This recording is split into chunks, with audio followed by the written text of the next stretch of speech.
My name is Summerhayes from Barnes International, and I'm going to talk to you about card testing, and in particular the subject of safeguarding personal data.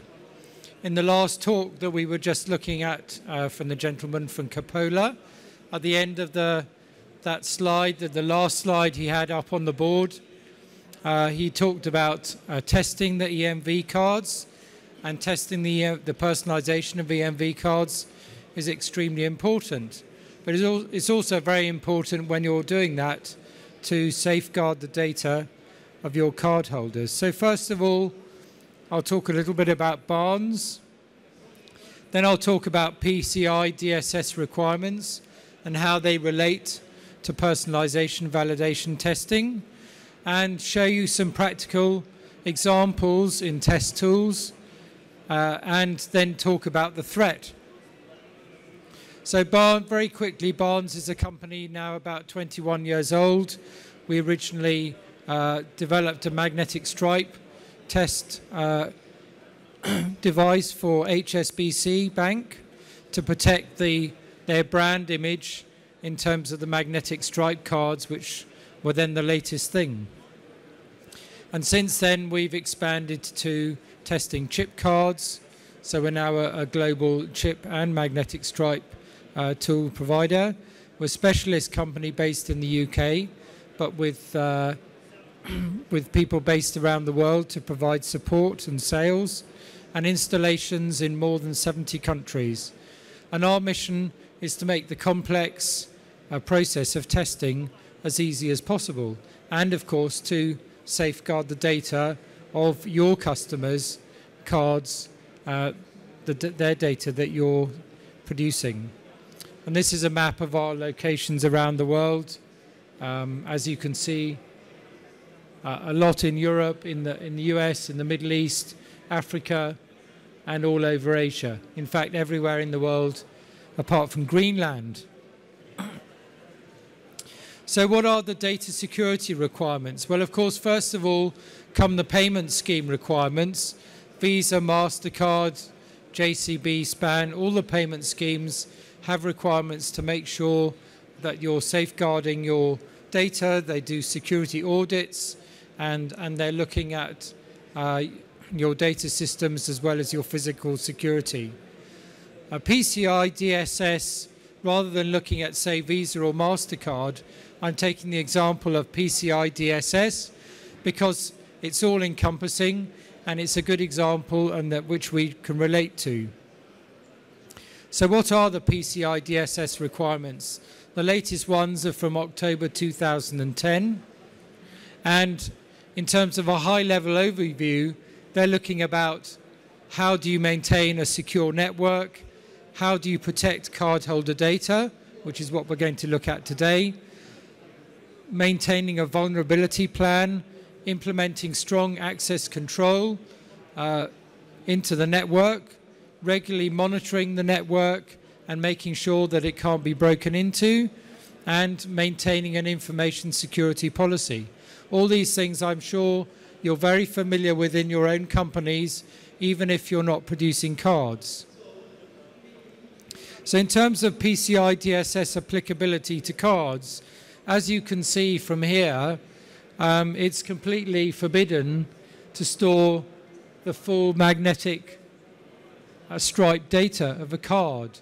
This applies obviously to the retail trade, where, as you know, if you carry out an EMV card transaction in a retailer, normally the beginning and the end of the pan of your card will be on the till receipt, but most of the data has been erased with X's so that the retailer isn't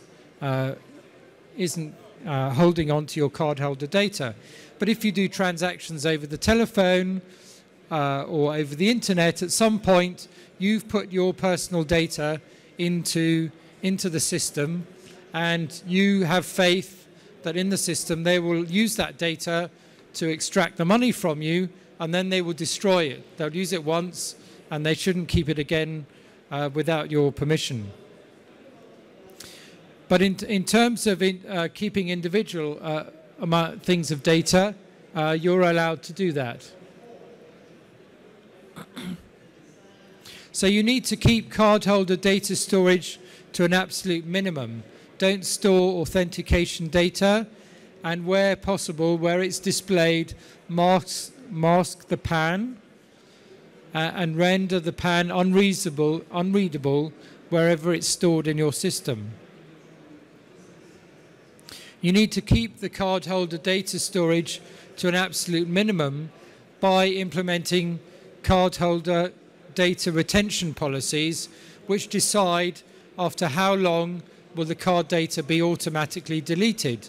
If you're a bureau who's processing cards, obviously you need to keep that cardholder data for a certain amount of time, whether it be 1 or 2 weeks, or however long the bank wishes you to keep it, so that they've got time to make a claim if the customer says, oh, my card was produced and you spelt my name wrong. Then you need to have some evidence that that was the information that you were given by the bank. So you need to keep the cardholder data for a certain amount of time to look after your interests. But after a while, it's no longer necessary, and it's just a danger to you. So you need to implement a policy which limits the data which has been stored and obviously meets the legal or regulatory requirements for your country and your own business requirements, those imposed by your customer, and then have processes for deleting the data when it's no longer required, and as is suggested in PCI, an automatic quarterly process for deleting data. The golden rule is don't store the full contents of any track data which is going on the back of the card. And in the normal course of business, some of the data may need to be retained, the cardholder name, the PAN, but if possible, you should break these out and keep them separately. Don't keep them all together in the mag stripe as it was produced on the card.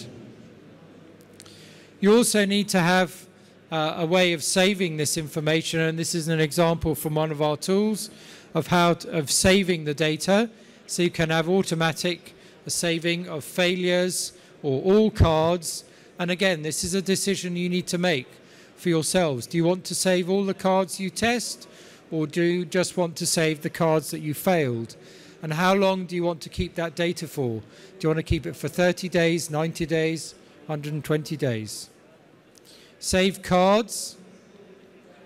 All card data should be saved in an encrypted format, so it can only be viewable by someone who's got the right passwords, the right access, and if someone breaks into your system, they're not going to be able to use that data at all. Now, not all measures are available on all test tools. I know what my test tools do for my companies. I also know about some of the others, and I can tell you they're not all the same.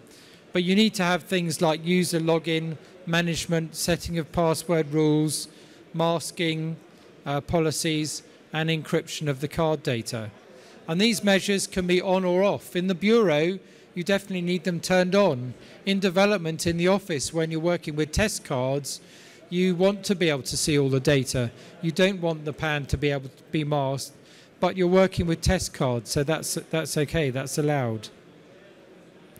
And PCI says the PAN must be masked, at least the first 6 and the last 4 digits are the maximum number of digits that can be displayed. And you'll see this probably on till receipts from shops when you go shopping and your PAN data is on the till receipt. So you can mask the whole PAN or partially mask the PAN. You could also mask the issue and expiry dates. The expiry date and the cardholder name. So this is an example of what's unacceptable. This is a test result on a very old version of our tools, which was probably phased out in about 2005. But prior to 2005, the test tool was showing the whole of the PAN. And so this is now completely illegal. Well, not illegal, but you definitely shouldn't do it. You'll be picked up on an audit if you do. So this tool's failure is it had no masking capability.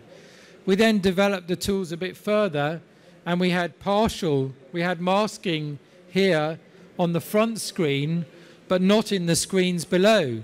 In the engineering log, in the test logs, the data was still in clear, so this was still not acceptable. So you need examples of what is acceptable is to mask everything, but obviously here if you mask everything, it's no good to you from an audit point of view either. If the bank comes back to you and says such and such a card, there was a mistake in their magnetic stripe, you haven't got anything to protect yourself because you masked absolutely everything. So you probably want to have partial masking in the same way as you have on a till receipt. So we've got the masking here in part of the pan on track 1 and on track 2. And track 3, obviously, if you have track 3 data as well. So the privacy must be at all levels in the test reports. It must be in the underlying test logs, and it must be in all the screens that any user could possibly access. And it must never be possible to recreate the pan from any of the screens that have been saved.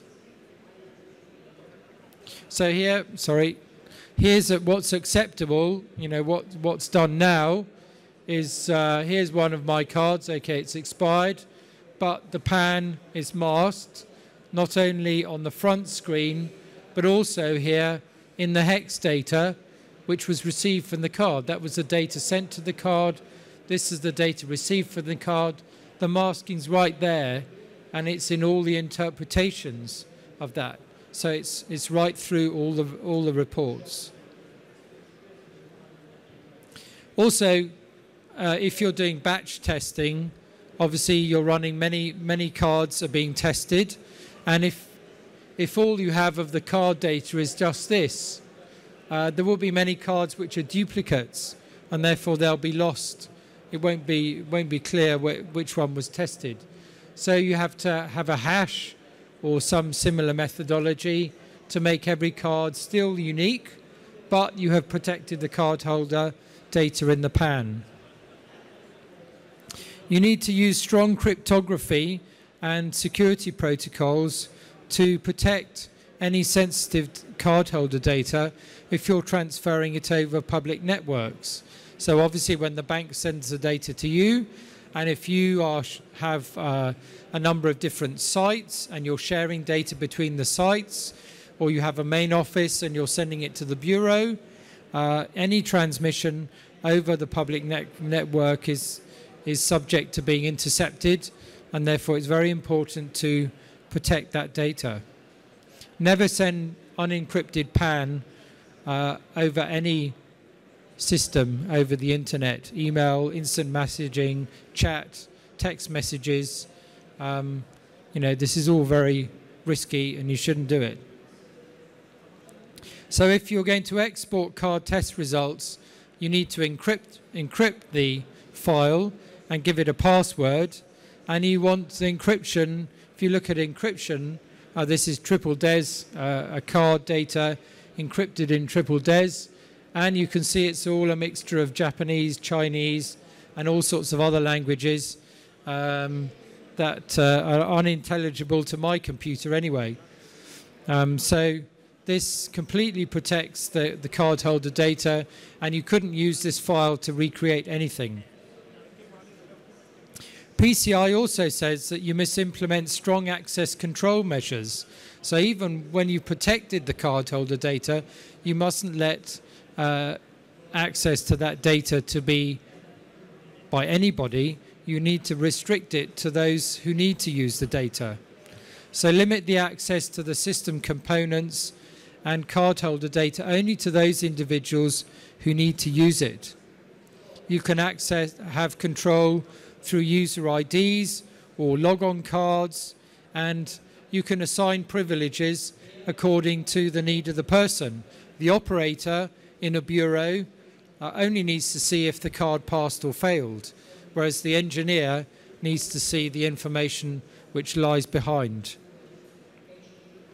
So you need to be able to assign privileges to people, so you can decide what they're allowed to do and what they're not allowed to do. And the default by PCI should be minimal access. So minimal access to anybody unless they have a reason to see more of the data. You also need to assign a unique ID to everybody who's using the test tool. I know, because we have many customers around the world, that many of our customers never bother to change the initial password that the test tool arrives with. And that really they should all be changing the password, changing the username. This is very important from a security point of view.